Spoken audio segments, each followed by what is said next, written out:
दलजीत के बीच tug of war कर सकते हैं हुआ है।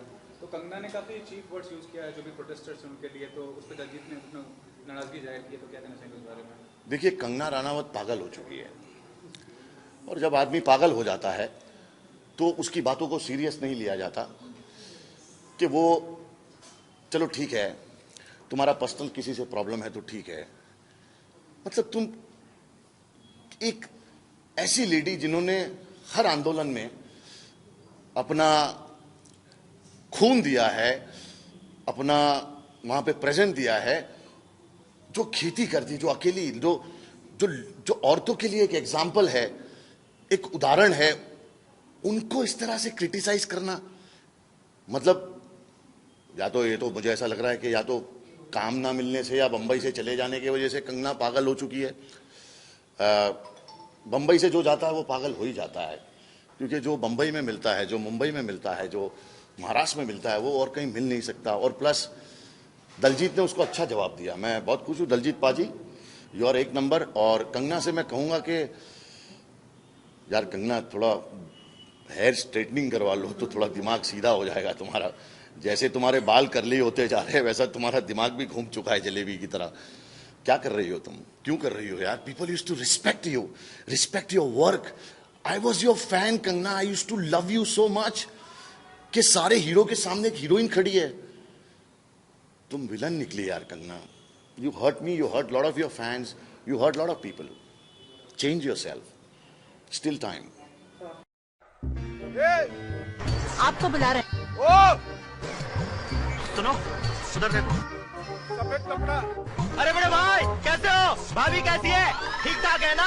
उनसे कहना कि तेल खरीद के रख ले, दिवाली में दिया जलाने के लिए मैं आ रहा हूँ। क्या? Okay bye, सीरियो।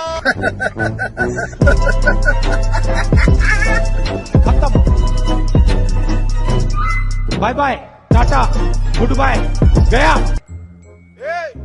सफेद कपड़ा। बात करते बैठो, खामोश बैठो। ओ भाई तंदुरुस्ती की बात करो, बैठो खामोश बैठो। बोलो बैठो, बैठो ना, तुम्हारे बाप को बोलूंगा। क्या बात है, तमाशा कर रहे? मर्यादा रखिए, थोड़ी मर्यादा रखिए। अगर पलट के गांव को चार शब्दों में कैसा लगेगा कि नहीं बोल कि मेरी मर्यादा।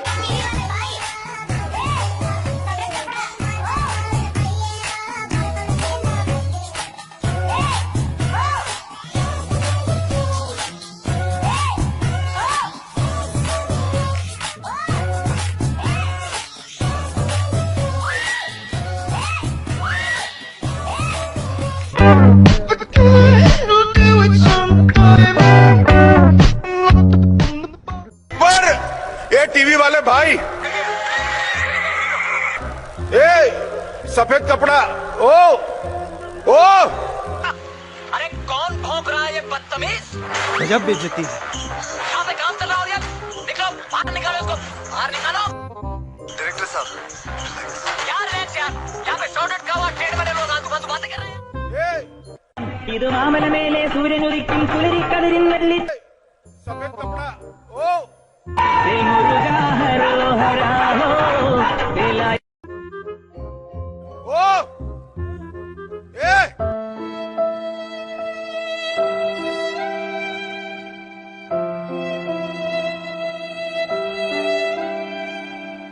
बहुत मजा आया गुल्लू, बहुत मजा आया। बाबा रामदेव, जिनसे मैं खुद सवाल कर चुका हूं कि आप बाबा रामदेव हैं या लाला रामदेव हैं।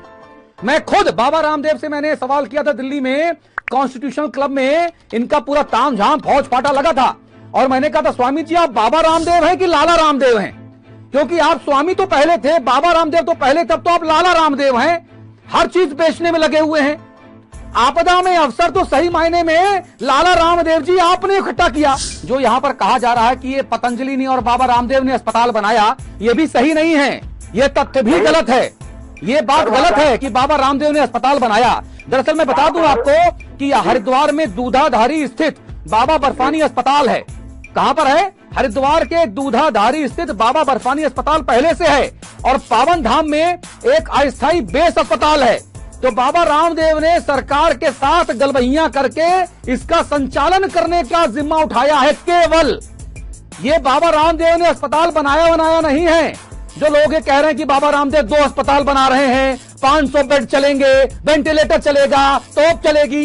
यहाँ पे एक बुजुर्ग महिला श्रीमती रेखा शर्मा की डेथ हो गई, उनका बेटा डेड बॉडी के लिए घूमता रहा और डॉक्टरों ने धक्के मार के बाहर निकाल दिया। क्या ये उसी दिन की घटना है जिस दिन मुख्यमंत्री जी, मंत्री बंशीधर भगत जी, बाबा रामदेव लाला रामदेव और ये आचार्य बालकिशन और ये सब लोग मिलकर इस अस्पताल का उद्घाटन कर रहे थे और वहां पर आपकी मां को वेंटिलेटर नहीं दिया गया, उनकी जान चली गई। ये आपका कहना है?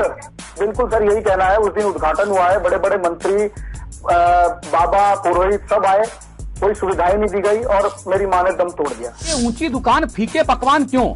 आपदा में अफसर ये बाबा, सॉरी फिर मेरे मुंह में बाबा चढ़ा हुआ है, लेकिन ये तो लाला है, लाला रामदेव। बार बार आपदा में अफसर लाला रामदेव साहब ही क्यों ढूंढ लाते हैं? कभी कोरोनल की किट दे दो, कभी फलाना चूरन दे दो, कभी ढिकानी चटनी दे दो। अभी यहाँ पर नेचुरोपैथी और आयुर्वेदिक का ठेका लेने वाले बाबा रामदेव अब यहाँ पर कह रहे हैं कि मैं स्टेरॉइड के इंजेक्शन भी दिलाऊंगा और पैथी का भी हम कोई विवाद नहीं करेंगे। यानी तुम केवल माल छाप रहे हो बस बाबा, और कुछ नहीं। अरे आपको उद्घाटन इतना प्यारा है, एक मां की जान नहीं बचा रहे लाला रामदेव। आप ड्रामा तमाशा कर रहे हो कि अस्पताल आपने बनाए, ये सरकारी अस्पताल है, पहले से वहां मौजूद है। आपने केवल सरकार के साथ मिलकर संचालन का जिम्मा लिया और बड़ा पतंजलि का बोर्ड ठोक दिया उसके ऊपर। गजब हो गया भाई, जान जा रही है वहां पर। यह अपूर्णीय क्षति है। एक पुत्र के सामने उसकी मां का शव जब रखा होता है और इतनी लापरवाही के बाद, ये तमाशे के बाद कि आप राजनेताओं के साथ लाला रामदेव मिलकर दिया जला रहे हो और किसी के घर का दिया बुझा रहे हो। बाबा रामदेव, लाला रामदेव का जो रसूख है वो इतना तगड़ा है, कभी मोदी के साथ फोटो खिंचाएं, कभी अमित शाह के साथ फोटो खिंचाएं, कभी नड्डा को अपने घर बुलावें, कभी बड़े बड़े अधिकारी, मंत्री, मुख्यमंत्री जो है वो जो है जी हुजूरी करते नजर आवे। तो इस जलवे से लाला रामदेव जो है वो एकदम प्योरी बनियागिरी पे आमादा। मैं समझना चाहता हूं कि आप किसी की जान से खिलवाड़ कर कौन सा फीता काट लेंगे और सरकार की क्या मजबूरी है लाला रामदेव के साथ खड़े रहने की। और लाला रामदेव जैसे जितने और भी लाला, कोई भगवा पहना है, कोई सफेद पहना है, कोई एप्रिन पहना है, कोई टाई कोट पहना है, कोई नेहरू मोदी जैकेट पहना है, कोई कुछ पहना है, इन तमाम लालाओं से मैं हाथ जोड़कर ये कहना चाहता हूं कि भाई घर में मां तो तुम्हारे भी है, घर में पत्नी, बेटी, बेटा वो तो तुम्हारे भी है। एक बार जरा कल्पना करके देखो, कभी तुम्हारे साथ ऐसा हो जाए तो रोटी में 2-2 हजार रुपए के नोट लपेट के खाओगे? क्या करोगे उन पैसों का?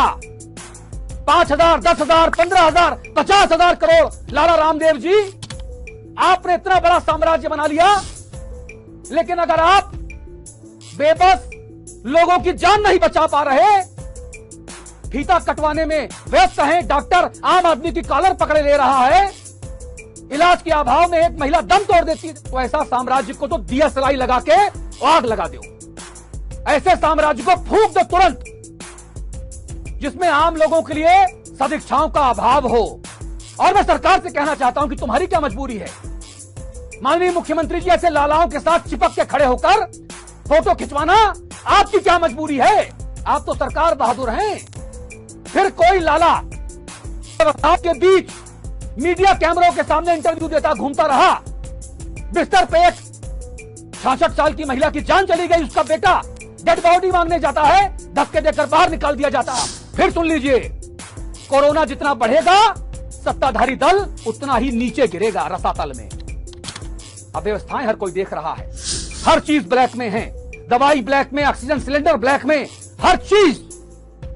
आम आदमी मरा जा रहा है। आम आदमी की जो मौत है उसको इंसाफ कौन देगा? कि सब चंगा सी, सब अच्छा है, बेड है, दवाई है, वेंटिलेटर है। तो मेरा सवाल है कि जो लोग मर रहे हैं उनको मरने का शौक है क्या? शौक है उनको? और चलते चलते 2-3 लाइनें कहना चाहता हूं। लाला रामदेव, ये आपके लिए खास तौर पे, सरकार के लिए खास तौर पे, कोई चैन से सो रहा है शहर बेचकर, कोई सुहाग बचा रहा है जेवर बेचकर। बाप ने उम्र गुजार दी घरौंदा बनाने में, बेटा उसी बाप की सांसें खरीद रहा है घर बेचकर।